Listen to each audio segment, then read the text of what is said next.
Party के राष्ट्रीय अध्यक्ष श्री रामवीर छिकारा जी, राष्ट्रीय उपाध्यक्ष श्री अजय कुंडू जी, मंचस्थ पार्टी के अन्य नेतागण और समाज के प्रबुद्ध गण, मेरे समक्ष बैठे मेरे बुजुर्गों, युवा साथियों, मातृशक्ति, आपको ऐसा नहीं लग रहा यहाँ बात सुनते हुए कि ये कोई राजनीतिक पार्टी का मंच नहीं है? कैसे किसी सामाजिक संगठन की बातें हो रही हैं, समाज की बात हो रही है, संस्कृति की बात हो रही है, नशे को छुड़ाने की बात हो रही है। ऐसा लग रहा होगा कि ऐसे राजनीतिक पार्टियां नहीं हुआ करती, ऐसे नहीं बनती राजनीतिक पार्टी। ये अक्सर सवाल उठता है जब हम समाज में जाकर नशे की बात करते हैं तो लोग हमें कहते हैं कि नशे की बात से राजनीति नहीं होती, इसके बिना तो एक कदम नहीं बढ़ा जाता। कैसे आप राजनीति करोगे? आपको भी ऐसा ही लग रहा होगा।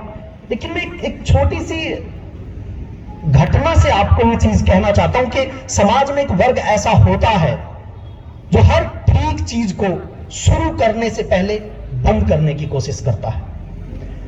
वो स्वतंत्रता संग्राम के दौरान आपने नाम भी नहीं सुना होगा, सचिंद्र नाथ सान्याल, भगत सिंह, राजगुरु, सुखदेव, इनके नाम दुनिया ने सुने हैं। चलो कम से कम इनको नाम तो इनके पहुंच गए। ऐसे कितने क्रांतिकारी हैं जिनके नाम भी नहीं सुने। उनका नाम था सचिंद्र नाथ सान्याल और बहुत लंबे समय तक संघर्ष किया उन्होंने एक पुस्तक लिखी है, बंदी जीवन।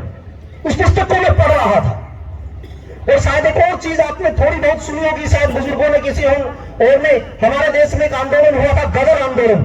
अंग्रेजों को भगाने के लिए सैनिक छावनियों में षड्यंत्र रचाया गया था और उसमें मुख्य भूमिका अदा की थी करतार सिंह सराभा ने। तो कम उम्र का नौजवान था पंजाब का, और उनके साथ बंगाल के सचिंद्र नाथ सान्याल, रास बिहारी बोस, ये सब लगे हुए थे। वो योजना, और हजारों सैनिकों ने हामी भरती थी कि 19 फरवरी 1915 को आप अगर विरोध करोगे तो हम आपके साथ। सैनिकों ने भी कह दिया था हथियार उठा लेंगे अंग्रेजों के खिलाफ, अंग्रेजी सेना के सैनिकों ने। लेकिन वो योजना फेल हो गई। हजारों लोग विदेशों से यहाँ उस आंदोलन के लिए, उस संघर्ष को, उस अभियान को, उस गदर आंदोलन को सफल करने के लिए आए थे, वो फेल हो गई।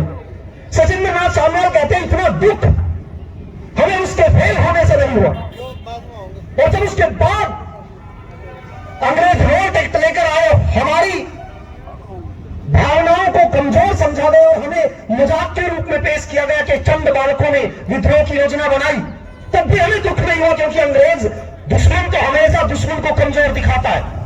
लेकिन मुझे दुख हुआ, वो लिखता है बंदी जीवन में, मुझे दुख हुआ मेरे भारतीयों पर। वो एक पंक्ति प्रयोग करता है, मुझे अंदर तक छू गई। वो कहता मेरे भारतीयों के रीढ़ की हड्डी इतनी कमजोर हो गई कि वो गर्दन उठाकर ये भी नहीं कह सकते कि हाँ हमारे लोग आपका विरोध कर सकते हैं। इतनी कमजोर रीढ़ की हड्डी कि हमारे लोगों ने भी ना कहा कि ऐसा तो हो ही नहीं सकता, अंग्रेजों को नहीं हराया जा सकता। वो दुख इस बात से हुआ कि हमसे तो अपेक्षा ही नहीं थी। मतलब गलत को रोकना ना रोकना बात की बात है, लेकिन अगर गलत को रोकने की भावना को भी कत्ल कर दिया जाए, उसको उठने से पहले दफन कर दिया जाए, ये है शर्म की बात। और हमारी पीड़ा यह है, जब हम नशे की बात करते हैं लोग कहते हैं अरे बंसीलाल से नहीं हुआ, आपकी औकात क्या? आपने भी सुना होगा, अरे बंसीलाल ने शुरू किया था, उसकी पार्टी खत्म हो गई। लेकिन आप पूरे विश्वास से जान सकते हैं जिस समय बंसीलाल ने शुरू किया था उस समय वो भावना बंसीलाल की नहीं थी, हरियाणा की जनता की थी। अगर वो जनता जिसकी वो भावना थी उनकी सरकार होती तो वो सफल होते, लेकिन भावना किसी और की थी, सरकार बुलाकर किसी और ने बनाई और उसे वो सफल करना ही नहीं था। आप लोगों ने जिम्मेदारी उनके हाथ में दे दी जिनकी वो भावना नहीं। उस समय भी कहता हूं मन से, लेकिन मैं कह रहा हूं उस समय भी हरियाणा में एक आर्य समाजी विचारधारा बड़ी जबरदस्त फैल रही थी। उनकी भावना थी कि ऐसा हरियाणा बने, लेकिन वो सरकार में नहीं थे। सरकार किसी और के हाथ में दे दी तो फिर होनी थी योजना। जब आपको आगे आगे बढ़ना होता है। और एक और चीज मेरे बुजुर्गों, आपको मैं यही कह रहा था कि यहां लग रहा होगा कि कोई राजनीतिक पार्टी नहीं, ये एक वातावरण हो। तथाकथित पढ़े लिखे लोग कहते हैं आजकल राजनीति को सिर्फ आर्थिक क्षेत्र तक सिकोड़ कर रख दिया गया। सामाजिक बात कोई करता है तो ये माना जाता है कि ना इसके बस की राजनीति की बात नहीं। ये राजनीति की बात थोड़ा। जैसे एक घटना कहना चाहूंगा बुजुर्गों, कोई गांव ऐसा नहीं जहां लड़कियां भागकर शादी नहीं करती, कोई गांव नहीं है। और धीरे धीरे हमने वो चीज स्वीकार कर ली, कोई बात, ये तो हो ही रहा। और अगर कोई इस पर बात करता है, ये राजनीतिक विषय नहीं है, ये सामाजिक विषय है, राजनीति का इससे क्या लेना देना, आप भी माने। लेकिन मैं कहता हूं हमें समझने की जरूरत है। जब देश आजाद हुआ तो हमारे देश का जो संविधान बनाया गया, आपने एक शब्द सुना होगा, संघीय ढांचा। और उस संघीय ढांचे में यह भारत राज्यों का संघ है। और एक चीज रखी गई कि राज्यों के अपने अलग अलग परंपराएं हैं, अपनी अलग अलग जीवन शैली है, अपनी अलग अलग संस्कृति है। इसके लिए एक जब संघीय ढांचा बनाया गया तो कहा कि अपने अपनी संविधान, अपने अपनी परंपराओं, अपनी अपनी संस्कृति की रक्षा के लिए राज्यों को अधिकार दिया गया। आपने घटना 2-4 साल पहले सुनी हो, साउथ के एक राज्य में एक त्योहार मनाया जाता था, बैलों की दौड़ का, ऐसा कुछ, जल्लीकट्टू। अखबार से जुड़े लोगों ने सुना होगा। उस पर सुप्रीम कोर्ट ने बैन लगा दिया कि आप बैलों पर अत्याचार करते हो। लेकिन वहां की सरकार ने क्या किया कि ये मेरे लोगों की परंपरा है, विधानसभा में प्रस्ताव पारित किया और जल्लीकट्टू को वैधानिक घोषित करके सुप्रीम कोर्ट को प्रस्ताव भेज दिया। उनको पता था कि संघीय ढांचा अधिकार देता है, हम ऐसा कर सकते हैं। लेकिन हमारे देश की व्यवस्था को नहीं पता, हमारे हरियाणा के लोगों को भी नहीं पता। एक बार हमारे वहां कैथल के आसपास की एक घटना थी, उसको लेकर भूपेंद्र सिंह हुड्डा की सरकार थी। और भूपेंद्र सिंह हुड्डा को, शायद मुझे ठीक से याद नहीं किस सन की है, सवाल पूछा गया था कि घटना हुई थी क्या ये खाप पंचायतों को लेकर, कि जो खाप पंचायतें कर रही हैं लड़का लड़की की शादी को लेकर, क्या आप इसे क्या मानते हैं, गोत्र विवाह पर विरोध हो रहा है। तो वो नो कमेंट कह के बचना चाहते थे पार्टी से और पत्रकारों से। लेकिन मैं कहता हूं उन्हें कहना चाहिए था, उन्हें कहना चाहिए था, जी हां, मेरे हरियाणा की जनता है गोत्र में शादी को अनुमति नहीं देती, मैं भी नहीं मानता, और जितना मेरा विश्वास है विपक्ष में नहीं मानता। और हम अगले विधानसभा सेशन में एक प्रस्ताव पारित करके रेजोल्यूशन डालेंगे कि हरियाणा में गोत्र विवाह के लिए हिंदू मैरिज एक्ट में संशोधन का प्रस्ताव भेजा जाए। वो आंख में मैं अगर पत्रकारों से बात कर सकता था। लेकिन हमारे लोग कहते हैं कि ये सामाजिक विषय है, राजनीतिक नहीं। नशे से लेकर हमारे समाज के टूटने तक को सामाजिक विषय बता दिया जाता है, हम भी उसे मान लेते हैं। हमारे जैसे लोग आपके पास आते हैं, आपको लगता है कि ये राजनीतिक चीजें नहीं है, ये सामाजिक चीजें हैं। लेकिन मेरे बुजुर्गों, मेरे सामने आप लोग बैठे हैं, ये राजनीतिक चीजें हैं। राजनीति राज्य या देश के किसी व्यक्ति के किसी भी जीवन के अंग को नहीं छोड़ती, उसकी रक्षा का अधिकार कर्तव्य राजनीति का होता है। हमें अगर कुछ गलत चीजें लग रही हैं तो हमें उसकी बात उठानी चाहिए। अगर नहीं उठा सकते, जो बात उठा रहे हैं उनका साथ देना चाहिए, उनको कमजोर साबित नहीं करना चाहिए। हम मानते हैं, हो सकता है हम संघर्ष लंबा करेंगे। वो एक कहावत आपने सुनी होगी, फिर सुन लीजिए, अच्छी है। वो कोई चिड़िया थी, जंगल में आग लगी थी, वो नदी से पानी की बूंद उठाए और जंगल की आग में डाल दे। बार बार आ रही थी, पानी डाल रही थी। तो एक कौवे ने कहा कि क्या कर रही हो आप, इससे पानी नहीं, आग नहीं बुझेगी आपकी चोंच की बूंद से। तो वो कहा, हाँ मैं मानती हूं मेरी चोंच की बूंद से इस जंगल की आग नहीं बुझेगी, लेकिन जब इस आग का इतिहास लिखा जाएगा, मेरा नाम आग बुझाने वालों में होगा, तेरा नाम तमाशा देखने वालों में होगा। अब मैं आपके सामने एक चीज कहता हूं, यहां जो मंच पर लोग बैठे हैं, ये वो चिड़िया हैं जो आग बुझाने का प्रयास कर रहे हैं। ये कहानी आधी है, इसे मैं पूरा करता हूं। मेरे सामने जो लोग बैठे हैं, सिर्फ आपसे ये कहना चाहता हूं, चिड़िया की एक बूंद बूंद होती है। अगर चिड़िया करोड़ों में हो तो बूंद नहीं बरसात बन जाया करती है। बस उस संख्या को बढ़ा दो। आप जितने लोग यहां बैठे हैं, गांव में जाकर आप ये कहो कि सर्वहित पार्टी के कुछ लोग हैं जो संघर्ष कर रहे हैं, भाई अच्छे लोग हैं। और मैं कहता हूं हो सकता है आपकी वोट से आप सोचे हमें कोई फर्क पड़े ना पड़े, लेकिन जिनको अब तक देते हैं उनको कोई फर्क नहीं पड़ता। करोड़ों में वोट है उनके पास, हमें तो धीरे धीरे आपकी वोटों से आगे बढ़ना। आप लोग अगर कहना और हमारा सहयोग करना शुरू कर दे, फिर देखिए 2-4 साल में हम कैसे लोगों को अपने साथ जोड़ते हैं। हम सामाजिक मुद्दों को कैसे राजनीतिक मुद्दा बनाते हैं। हम बताते हैं कि ना, ये चीजें जो हो रही है गलत हो रही है। जिन राजनीतिक घरानों ने हरियाणा को बर्बादी की राह पर, वो चौधरी चरण सिंह एक चीज कहा करते थे, मैं आपसे भी हाथ जोड़कर कहता हूं इस बात को ध्यान रखें। चौधरी चरण सिंह ने कहा था कि मेरे बेटे को किसान मत कहना। चौधरी चरण सिंह किसान नेता थे। उन्होंने कहा मेरे बेटे को किसान नहीं कहना, क्योंकि वो खेत में नहीं जाता, जो खेत में जाता है वो किसान है। तो जो आपके लोग हैं जो किसान का दर्द समझते हैं, उसे समझिए। जिन बड़े लोगों से आप किसान की उम्मीद लगा लेते हैं, अपने बच्चों के भविष्य की उम्मीद लगा लेते हैं, उनको आपकी पीड़ा का नहीं पता, वो आपके बीच के नहीं रहे, एक पीढ़ी आगे चले गए।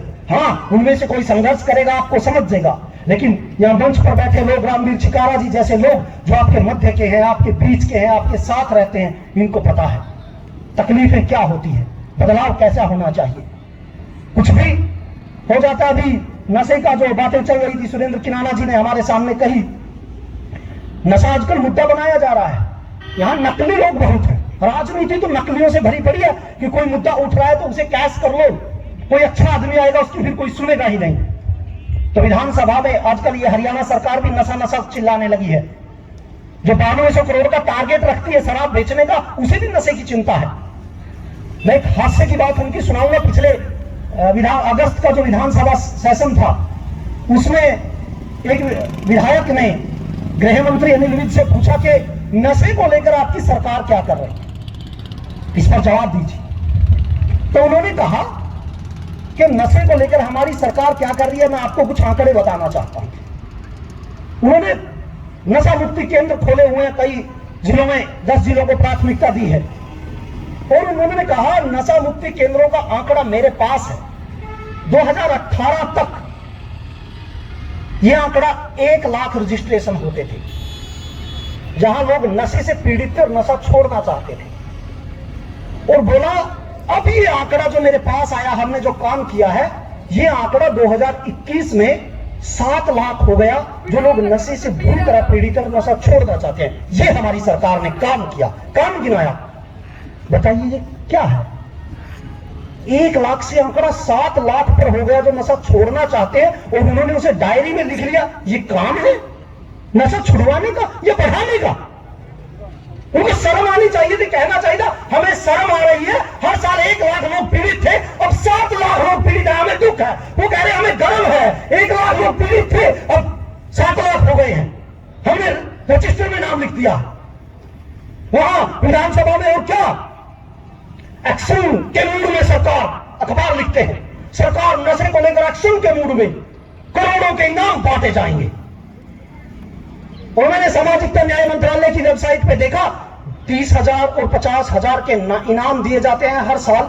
जो लोग नशा छुड़वाने के लिए काम करते हैं, उनको आवेदन मांगे जाते हैं, फिर उनको सम्मानित किया जाता है 15 अगस्त या 26 जनवरी पे 50,000 और 30,000 के इनाम देकर। सरकार नशा छुड़ाने के लिए इनाम देती है, और पिलाता कौन है? कि इस साल 9200 करोड़ की बेचनी है, अगले साल 11,000 करोड़ की बेचनी है, अगले साल 20,000 करोड़ करते रहोगे। कौन पिएगा? पाकिस्तान के लोग या हमारे लोग? हम बर्बाद कर रहे हैं। और दूसरी बात सुरेंद्र किनाना जी ने कही, 1,77,000 करोड़ के बजट में 7,000 करोड़ की रफुंदी को कहते हैं हरियाणा भी इससे चल रहा है। 14% का एग्रीकल्चर सेक्टर नजर नहीं आता।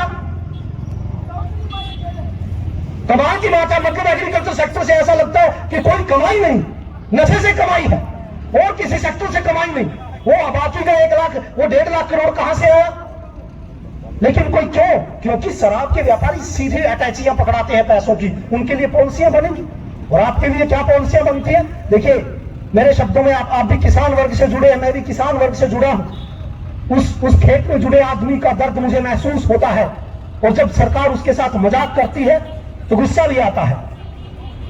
2018-19 का हरियाणा सरकार का सर्वेक्षण रिपोर्ट देख रहा था, आर्थिक सर्वेक्षण, ध्यान से सुनिएगा। पराली को जलाने का जो प्रचार चल रहा था, पराली को जलाने से, प्रदूषण से चिंतित थी हरियाणा सरकार। पराली को जलाने से रोकने के लिए उस एक साल में जो आर्थिक सर्वेक्षण में हरियाणा सरकार ने बताया, हरियाणा सरकार ने लगभग 190 करोड़ रुपए का खर्च किया पराली को जलाने से रोकने के लिए प्रचार पर। 200 करोड़ के लगभग, मतलब 200 करोड़ रुपए इस प्रचार पर खर्च किए कि किसान पराली ना जलाए। पोस्टर लगाए, होर्डिंग लगाए, अपने फोटो लगवाए, बसों पे चिपकाया, पराली ना जलाओ, पराली ना जलाओ, हर जगह दीवारें लगवाई 200 करोड़ में। और गर्व भी कहा कि हमने किसान को समझाया। मैं कहना चाहता हूं, जब पॉलिसी मेकिंग करने वाला आदमी अंदर का हो तो वो क्या करता है। इस छोटी सी चीज से क्या हो सकता था। सरकार प्रदूषण से परेशान है। 200 करोड़ में क्या होता है। यहां के आसपास की खेतों की ठेका मुझे पता नहीं, लेकिन मेरे आसपास का जो ठेका है 1 एकड़ का, 1 किले का, वो लगभग 50,000 रुपए सालाना है। तो इस 200 करोड़ का जब मैं हिसाब लगाने लगा कि अगर सरकार हर साल इस 200 करोड़ को एक किसान को 25,000 रुपए आधा एकड़ के लिए दे कि 25,000 रुपए का ठेका सरकार देगी और उसमें आप बागवानी करो, बाग बनाओ, चाहे आम का बाग लगाओ, अमरूद का बाग लगाओ, बागवानी का पेड़ खेती करो, जीरी ना लगाओ, धान ना लगाओ। आप अगर एक किसान को देती है तो 25,000 रुपए आधा एकड़ का पूरा ठेका दे, हर कोई तैयार होगा लेने के लिए। और उसे यह भी कहा जाए इस बाग की आमदनी भी तेरी, कौन नहीं लगाएगा, भाग दौड़ कर लगाएंगे लोग, मेरे यहां लगाओ आधा किलो। तो मैंने जब हिसाब लगाया, आपके सामने कह रहा हूं, मैं विश्वास अभी भी नहीं है, आपको बोल रहा हूं। अभी भी मैंने अपने साथी से कहा इसका गणित ठीक करो, ये ठीक भी रखे।